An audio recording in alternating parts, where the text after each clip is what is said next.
I am very fortunate that my life has coincided with a lot of what we now look at as major historical events and political and social movements. And I think it's, for my entire generation, I would say that that's been significant. The thing about that period is there were so many movements, even though many of them came out of sort of different streams. It was very clear that they were all headed to the ocean and that there was one place where we were all connected. And that helped me a lot. I mean, it really personally helped me see that there were a lot of dots to be connected between these movements, and that even though, for example, the women's liberation movement, the feminist movement that I was very much, drawn to, as well as the civil rights movement that I was, part of, that even though they were physically somewhat separated, still there was an opportunity for me to see the connectedness of them. So that was huge in my own personal development, and really is part of why I write the kind of things I write, and draws me to the activism that I do, which is to say that we are not separate movements. And I'm here to talk about the Civil Rights Act of 1964 and the fact that that was critical to really a foundation to all of the movements too. And there's so much dialogue about how let's say the Civil Rights Act is about race, but it really is so much, it's not about race, it's about all people and all humanity. And I do think that in social change work, that if we can get to the place of seeing our essential humanity, and that's what we're all striving for, whether it's that we're talking about the environment, or we're talking about social justice, or racial justice, or fighting sexual assault on campuses, or any of these things, that really we're all connected and talking about the humanity and equality that we all have. And whether that's in the United States or in the Middle East or in Asia and Tibet or anywhere else in the world, that's what links us together. And so that's where I come from in these movements and part of my evolution. And so being a part of that and that time really has shaped my whole worldview.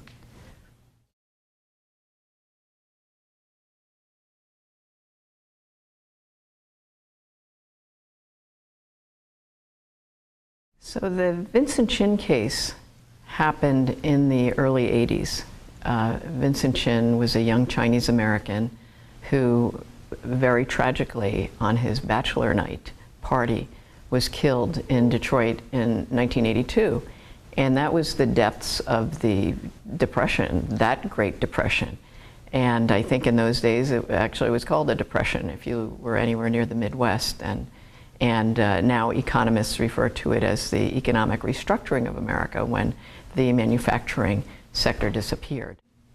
In that environment, a young Chinese American in a city that was maybe 60% African American and 29% European American, and 1% everybody else, including this tiny fraction of a percent of Asians. Here's this young man who gets killed. And in a terrible racialized hate climate. In those days, Japan was scapegoated and blamed for the collapse of the entire manufacturing sector of America. And I think what it really showed me as a young Asian American was here was one death. In fact, that's what we were told. Like, what are you all getting so excited about? People get killed every day. What's one more death? I mean, and to have to answer and to say, and to make the links and say, look, there is this terrible hate climate going on. While this happened to a young man named Vincent Chin, it could be happening to anybody today if they have an Asian face. And so while that happened to a Chinese American, it really was the beginning of a whole national civil rights movement involving Asian Americans, with Detroit as the most unlikely epicenter. So here you have Japanese Americans coming together with Chinese Americans and Filipino, Korean, South Asians, as well as Middle Eastern Americans, all saying that, you know what, this hate climate affects all of us.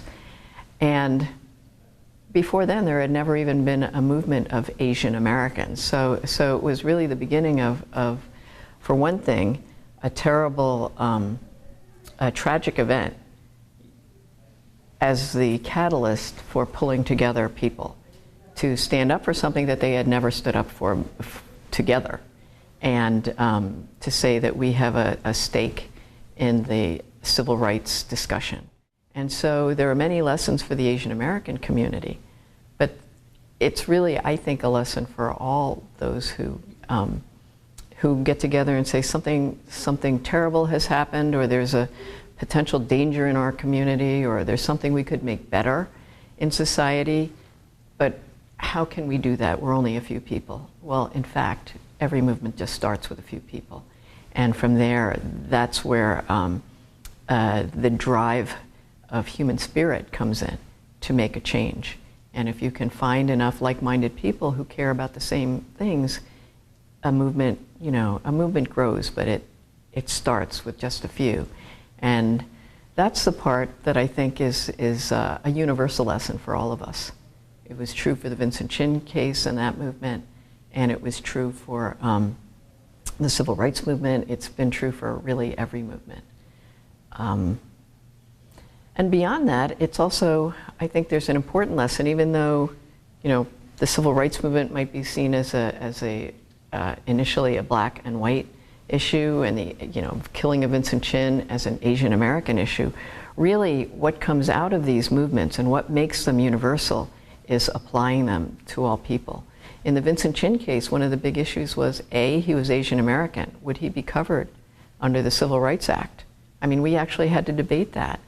And the fact that we came up with yes, and that the federal government agreed, you know, the Department of Justice and the Civil Rights Department said yes, was actually a big milestone, because there had been no case like that before.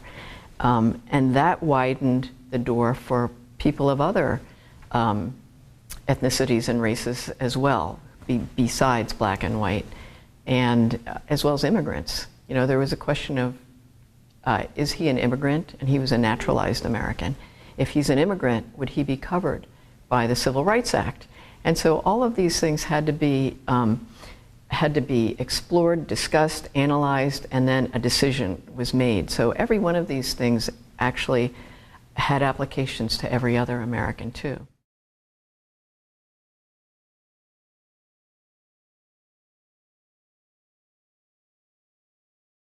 Well, very sadly, the similarities in the breakdown of the criminal justice system, and you know, we're 30 years after Vincent Chin, more than 30 years. The injustice with Trayvon Martin, where his killer got off scot-free, essentially, was exactly what happened in the Vincent Chin case.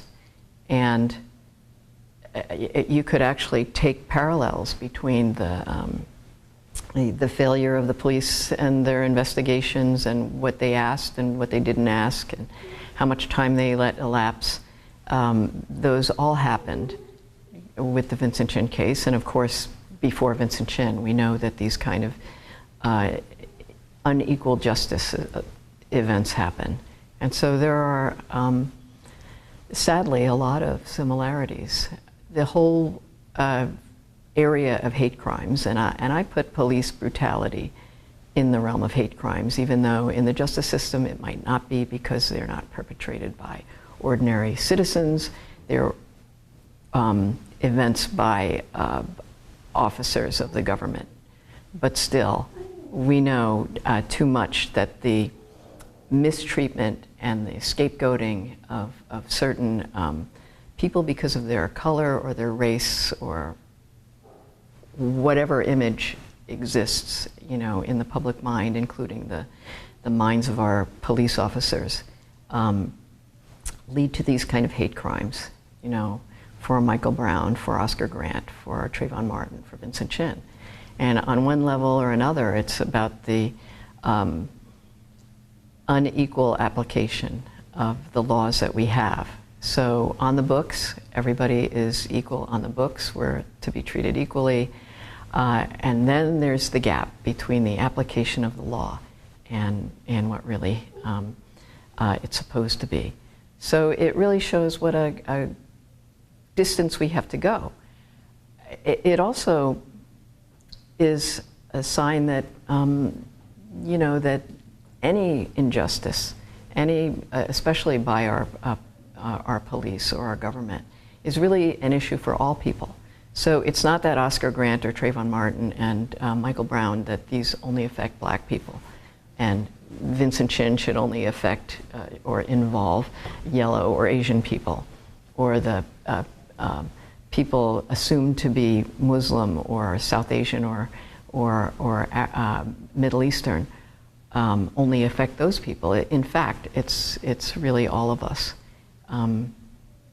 It may seem like a platitude, but that an injury to one or an injustice to one is an injustice for all. It's really true, because if the system can collapse for one person, you know, it could be you tomorrow or me tomorrow.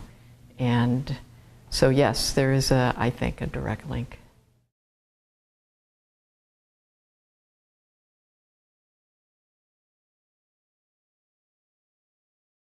So Proposition 8 was the ballot initiative in California in 2008 that passed to ban same-sex marriage. And it actually has quite a lead-in to that. And I got involved partly because, strangely enough, my life partner relationship kind of mirrored that timing-wise. Leah and I very personally were involved in Prop 8. And because I had given testimony before, you know, in these affidavits to the earlier cases that went to the California Supreme Court, I was then asked if I would be a witness in the Prop 8 case. And how can you say no? I mean, I was asked to do that. And I was one of the now I'm one of the 18,000. Before I was one of the 4,000. Now I'm one of the 18,000 couples that were in limbo because we had been married, it was legally married, the California Supreme Court said we could be married, and now the ballot initiative said we could not. So it's now in federal court. So Prop 8 was a federal case. And anyway, being part of the whole Prop 8 lawsuit was pretty incredible. I mean, first of all, I had no idea what it meant to be, what it would mean to be a witness in such a big case. It took an enormous amount of preparation. And so the one question that I was asked and was used to sort of try to discredit me when I was on the witness stand was that I had also written a critique of marriage and the fact that, well, we know that marriage has been an institution that has largely been used especially to control women and to treat women as property in many cases, and that marriage has not been an institution that has always been good for women. So I wrote about that, and that it was part of a patriarchy, and that not all gay and lesbian people wanted to fight for marriage as their first priority. Kind of like having gays in the military. It's like many of us, including me, feel like, well, it would be better not to have a military, or for anybody to, and to fight for a world of peace and not war. But if we are going to have people in the military, and it is a fact that people in the military should be treated equally. So marriage was kind of like that. So I wrote that. And when I was on the stand, I was asked, did you write this, such a thing, to criticize marriage, yet you are going to be here to defend the right to be married? And of course I said, yes, I did write that. And so that's how I became a part of the Prop 8 case.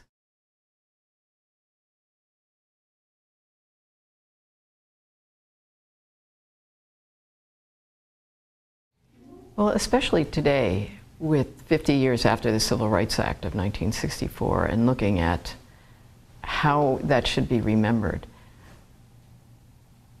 I think one of the traps we've fallen into in those intervening 50 years is to regard all these different movements as separate. You know, the forms that we have to fill out on federal whatever applications, you know, the check-off boxes that race is over here, gender is over here, ethnicity is here, you know, any way you can slice or dice it, you know, and they're all separate.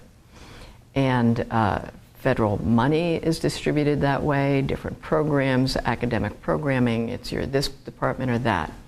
Crime statistics, you know, I for years fought the idea that, you know, that gender crimes or sexual assault crimes should also be treated in the same way as hate crimes if we think that, you know, that there is hatred against women for their gender.